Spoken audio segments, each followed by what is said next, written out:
Welcome to Like Football TV again, and we're back with the mid-table match reviews. Earlier today, I told you guys, look, Burnley may win this one. Guess what? They did. And I'll be here to break it down all for you guys. Also, Getafe versus Real Sociedad, that was so exciting. I hope you guys watched this game. If you didn't, go watch the highlights. I can't post it here because copyrights, but listen, I'll break everything down for you guys today. Just sit tight and enjoy. So let's start with the Premier League fixture. Crystal Palace versus Burnley FC.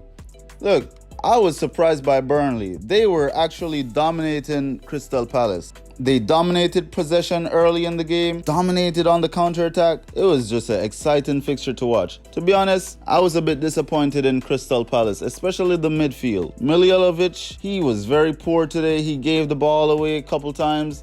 His set pieces, which are normally good, that boy can hit a free kick. But today, free kicks went over the bar. I was like, man, nothing is going for Crystal Palace today. Anyways, guys, before I go any further, I want to know your thoughts on the cooling breaks. Do you think coaches have an advantage in the cooling breaks? Or do you think it's a waste of time? Or do you think it slows the game down? Let me know what your thoughts are in the comments. Crystal Palace was really frustrated. Ayew seems very frustrated. He almost got sent off, but VAR saved him. He was shooting from far. Zaha wasn't taking on anyone. His body language looked really low, or it wasn't going for Crystal Palace today. They had a couple chances in the first half, Crystal Palace, but it was nothing that Burnley couldn't deal with. Burnley was the more threatening side at the half. Even though it was 0-0 at the half, Burnley definitely looked like they were about to score. Defensively, Burnley was so organized. The way they set up in the back, it makes it hard, very, very hard for Crystal Palace to break them down. In my opinion though, guys, neither of these teams are European worthy.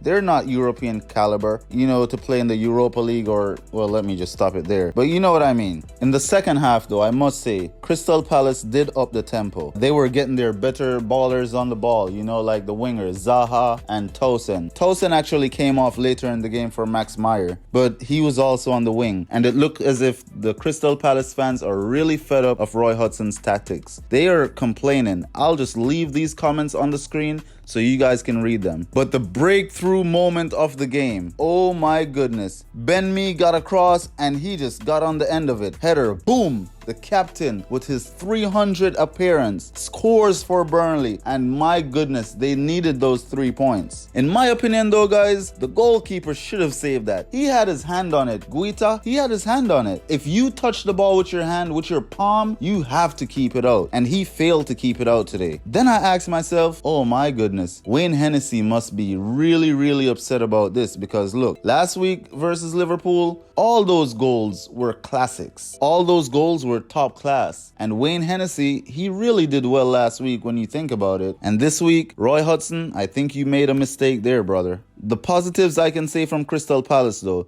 they did raise their level, they did raise their tempo, they got their ballers on the ball, but it just wasn't their day. It was never gonna happen. Burnley was too disciplined and they just locked up the shop, went home with the 3 points. Good job to Burnley. Now let's move on right over to La Liga. This was the game I was so excited about. I hate to say it, but listen, it was a little bit controversial. It was controversial because the way how Getafe went up 1-0. Listen, it was really sloppy in the back from Sociedad, right? They got pressed by Cucurella and the goalie gave it up. I forgot what center back he gave it to, but he lost it in the box. Duro was right there. Duro was actually the one who stepped on the defender's foot. Duro went down and he got a PK. VAR said, I guess it was a PK, so we had to work with it, right? And then guess who steps up? Mata. I told you guys earlier today, Mata would score. He made no mistake from the spot. Sends the keeper the wrong way.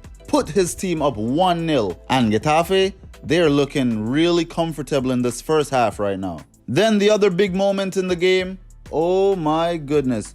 Pacheco, he won the ball in the back from Sociedad. I think he played it to Moreno.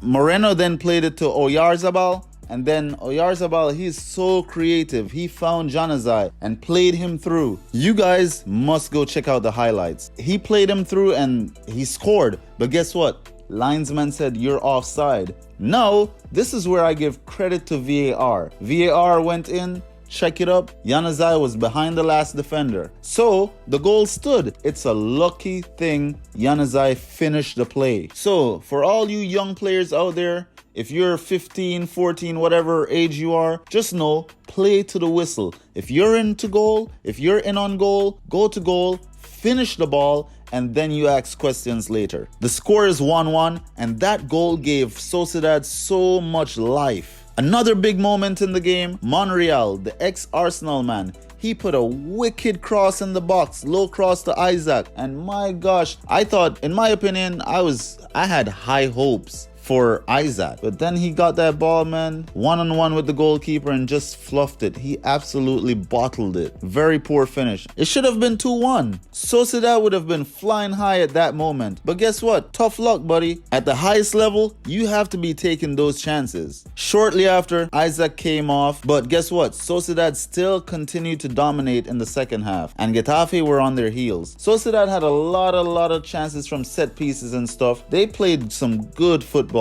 And then it was a cooling break again. Remember guys, please leave your comments and let me know what you guys think about the cooling break. From the coach's point of view, what do you think from the player's point of view? And then, what do you guys think about the 5 substitutions? Please let me know in the comment. If you're not yet subscribed, just go ahead and click the button right now. So Molina came on, right? And then, going down the wing, defended well on the left side by Sociedad. I forgot who put the ball out of touch, right? Then Molina just quick reaction. Ran, got the ball, throw it down offside. Literally, you guys know, a throw cannot be offside. So he just picked up the ball quickly, throw it down the line to Mata. Mata takes it in on an acute angle to the near post. I'm thinking, man, how is he going to finish this? But guess what? Mata always finds a way. That's 11 goals for the season right now in La Liga. This guy always finds a way to put Getafe in front, and he makes no mistake. He megs the goalkeeper at his near post. Oh my goodness, I couldn't believe it. And it was absolute scenes, guys.